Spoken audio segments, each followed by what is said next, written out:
Hello all, this is Himanshi, roll number 2501498, section G. So today we will be deep diving into one of the most important Indian economic history topics, which is poverty. We will be knowing why poverty was so persistent in world's most important and great civilization and what changed later on. Just to make you understand how dire the situation was, let me give you three numbers. In 1980s, 45% of all Indians were earning less than $50 a year, not a month, a year. That's roughly 14 rupees in today's equivalent. Most staggeringly, more than half of the world's absolute poor people were living at the very edge of survival for Indian. And the economy, per capita GDP was growing that less than 1% per annum through 1960s and 70s. With population growing at the rate of 2%, living standards were failing miserably for an average Indian. In 1980s, economist Gary Fields captured this in blunt terms, calling India a miserably poor country and questioning whether an internal policy can bring about some realistically improvement. So now we will be discussing why poverty persisted.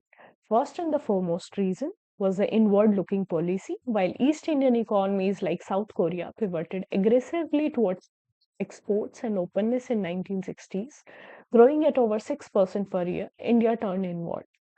Foreign trade was discouraged, imports were restricted, and the economy was cut off from the global dynamism. Second, the license Raj. The private sector was strangled by a mage of investment licenses. Companies could not expand, could not enter new industries, and could not create the jobs that growing population desperately needed. Third, and this is very crucial, equity over growth. Under Mrs. Gandhi's government between 1967 and 77, policymakers prioritized the distribution of wealth and creation rather than creation of wealth. Banks were nationalized, large firms were confined to a handful of sectors. The intent was equity, the result, wealth creation died, and the poor suffered the most.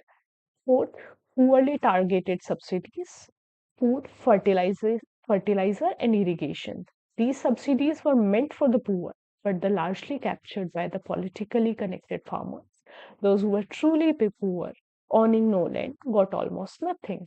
The poverty ratio fluctuated between 45 and 62% the entire time with no clear declining trend.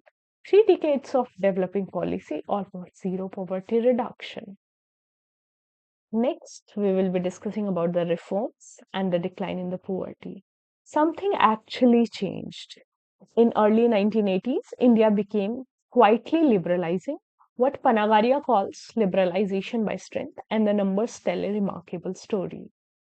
In 1977-78, the national poverty ratio stood at 48.4%. In 83-84, it had fallen to 43%, and by 1987-88, down to 38.5%. Then the landmark 1991 reform happened, dismantling of the license Raj, trade liberalization, deregulation of the private sector, and accelerated the process dramatically. In 93-94, the poverty had fallen by 35% to 35%. By 1999 2000, it had dropped all the way to 26%. Rural poverty was at 26.8%, and the urban poverty was at 24.1%. In roughly 2 decades, the poverty ratio had almost cut half. And the cause, Panagaria is unequivocal. Economic growth is the single most powerful instrument of poverty reduction. Growing economies absorb the poor into the productive environment and the productive employment.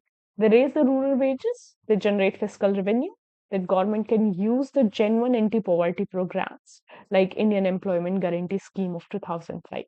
Growth did not just help the rich, growth did not just help the poor, but it actually reached